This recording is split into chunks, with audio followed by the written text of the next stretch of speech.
Donc aujourd'hui, on va parler des photos, des prises de photos pour vos annonces immobilières. Alors à la fin de la vidéo, restez bien jusqu'à la fin parce que je vous montrerai les photos que je vais prendre pour cet appartement pour vous montrer ce que ça peut donner et quel type de photos je cherche à faire.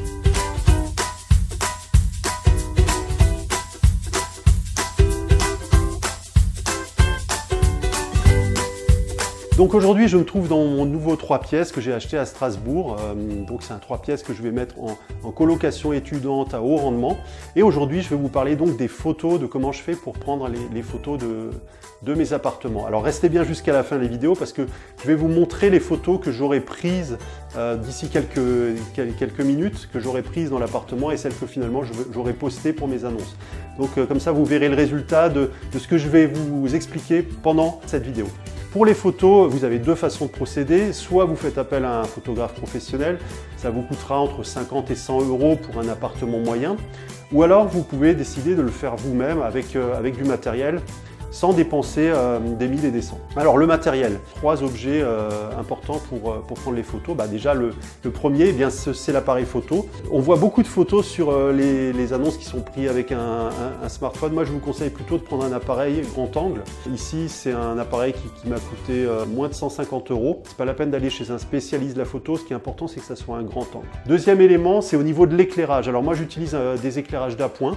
Ici par exemple j'ai un panneau à LED, je l'ai acheté sur Amazon à une cinquantaine d'euros. Donc c'est un éclairage qui vous permet d'avoir plus de lumière dans vos pièces et ça c'est très important parce que c'est la lumière qui va habiller vos pièces et c'est ça qui va faire ressortir la couleur et la luminosité de vos pièces. Utilisez celle de la luminosité du jour, donc si vous avez des pièces bien éclairées, ouvrez justement les volets pour avoir le maximum de lumière du jour.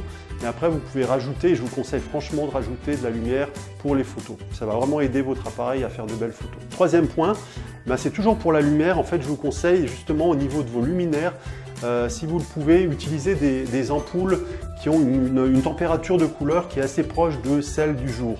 En l'occurrence, là je vais vous montrer un exemple, je rentre dans une des chambres et là j'ai une ampoule et vous voyez ici la température, la couleur de l'ampoule, c'est marqué 4000 Kelvin. Alors en fait 4000 Kelvin ça veut dire qu'on est à une température, c'est une lumière qui est assez blanche. On n'est pas sur les lumières jaunes qui jaunissent un peu les pièces et ni sur les lumières qui sont vraiment très métalliques. Donc là on a une lumière assez équilibrée et donc ça permet d'avoir de belles photos. Donc moi j'aime bien justement utiliser la lumière, les luminaires qui sont présents pour éclairer les pièces. Donc voilà les 3 éléments pour prendre les photos. Là je vais terminer de mettre en scène aussi un petit peu l'appartement en mettant quelques coussins à certains endroits, en disposant les objets. Donc ici on est dans une des chambres. Vous voyez ici on a le lit, donc ici une armoire.